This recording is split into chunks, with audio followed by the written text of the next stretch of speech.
अस्सलामुअलैकुम और इस खूबसूरत मालूमाती और तशरीही पेशकश में खुश आमदेद। आज हम एक बेहद रूहानी और पुरनूर सफर पर निकलने वाले हैं।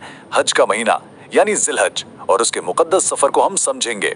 वैसे इस पेशकश को तैयार करते हुए हमने कोशिश की है कि मक्का, खाना काबा और मदीना की अजीम रूहानियत को इन चमकते फूलों से सजे और रोशन मनाजिर के जरिए आप तक पहुंचाएं जो वाकई आंखों को ठंडक बख्शते हैं। तो चलिए बिला ताखीर इस रूहानी वजाहत का आगाज करते हैं। आज की इस सफ़र का खाका कुछ इस तरह है।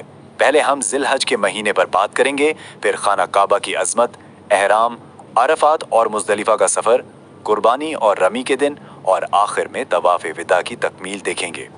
पहला हिस्सा जिलहज, हज का महीना जो कि इस्लामी कैलेंडर का 12वां और आखिरी महीना है। जिलहज उन 4 मुकद्दस महीनों में से एक है जिनमें हुर्मत फ़र्ज है। इस लफ्ज़ का मतलब ही हाज वाला है। अब सोचिए, नबी करीम सल्लल्लाहु अलैहि वसल्लम की इस हदीस के मुताबिक अल्लाह के नज़दीक जिलहज के पहले 10 दिनों की इबादत से ज़्यादा और कोई इबादत महबूब नहीं।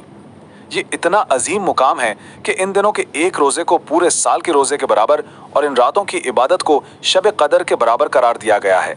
यही वजह है कि ये दिन इतने ख़ास हैं। दूसरा हिस्सा खाना काबा की अजमत, इस्लामी सफ़र हज का मरकज़। खाना काबा जो मस्जिदुल हराम के बिल्कुल मरकज़ में वाक़े एक चौकोर इमारत है। ये पूरी उम्मत मुस्लिमा के दिलों की धड़कन है। इसकी बुनियादें तो हज़रत आदम अलैहिस्सलाम के दौर से जुड़ी हैं, मगर बाद में अल्लाह के हुक्म से हज़रत इब्राहीम अलैहिस्सलाम और उनके बेटे हज़रत इस्माइल अलैहिस्सलाम ने इसे दोबारा तामीर किया। ये वो किबला है जिसकी तरफ मुँह करके पूरी दुनिया के मुसलमान 5 वक्त नमाज अदा करते हैं। इमेजिन करें, जब किसी हाजी की पहली मर्तबा खाना काबा पर नज़र पड़ती है तो क्या जज्बात होते होंगे। आंखों में आंसू और दिल में एक अजीब सा एहतराम। ऐसे मुबारक मौके पर यह दुआ पड़ी जाती है, ए अल्लाह इस घर की इज्जत, अजमत, शरफ और हैबत में इजाफा फरमा। ये एक ऐसा खूबसूरत लम्हा है जहां दुआओं की कबूलियत का बेहतरीन वक्त होता है। तीसरा हिस्सा एहराम और हज का आगाज, जिलहज का 8वां दिन। हज का ये सफ़र एक बातरतीब अमल है। 8 जिलहज से तरविया, 9 को अरफात और मुजदलिफा, 10 को कुर्बानी और फिर 11 से 13 जिलहज तक रमी के दिन आते हैं। आइए इसे थोड़ा तफसील से देखते हैं। तो बात शुरू होती है 8 जिलहज से, जिसे यौम तरविया भी कहते हैं। इस दिन लाखों हाजी एक जैसा लिबास यानी एहराम पहनकर एक ऐसी हालत में दाखिल होते हैं जहां दुनिया का हर फर्क खत्म हो जाता है, सब बराबर। हाजी एहराम बांधकर मक्का से मिना की तरफ रवाना होते हैं, जो कि खैमों का एक वसी शहर है। वहाँ ज़ोहर, असर, मगरिब, इशा और अगली सुबह फज्र की नमाजें कसर करके पढ़ी जाती हैं और पूरा वक्त ज़िक्र व अज़कार में गुजरता है। चौथा हिस्सा अरफात और मुज़दलिफा का सफ़र, जिसे हज का दिल भी कहा जाता है। अरफात का दिन कैसा होता है? ज़वाल आफ़ताब से लेकर दिन ढलने तक गर्मी में खड़े रहकर अल्लाह से इंतहाई आजिज़ी के साथ मग़फ़िरत मांगी जाती है। इस मकाम पर जज्बात अपने उरूज पर होते हैं और इसके बगैर तो हज मुकम्मल ही नहीं होता। फिर जैसे ही सूरज गुरूब होता है, ये सारा हुजूम मुज़दलिफा की तरफ रवाना हो जाता है।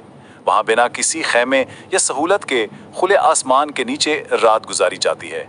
ये फ़कीरी और सुपुर्दगी का एक बेहतरीन सबक है।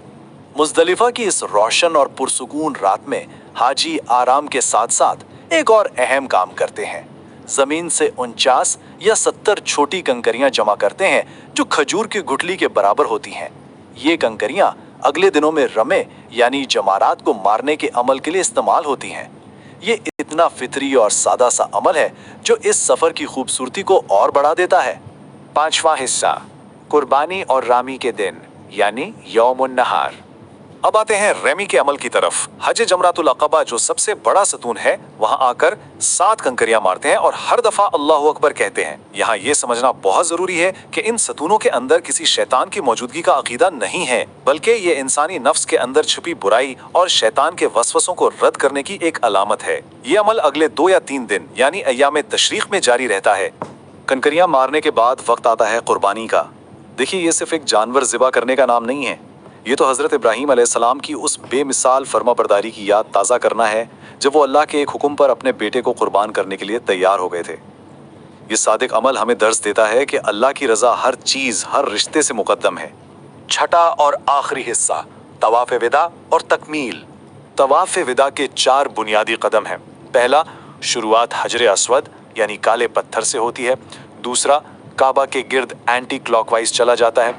तीसरा, इस तरह पूरे 7 चक्कर मुकम्मल किए जाते हैं और चौथा चक्कर पूरे करने के बाद 2 रकात नमाज अदा होती है और जी भर कर आबे ज़मज़म पिया जाता है।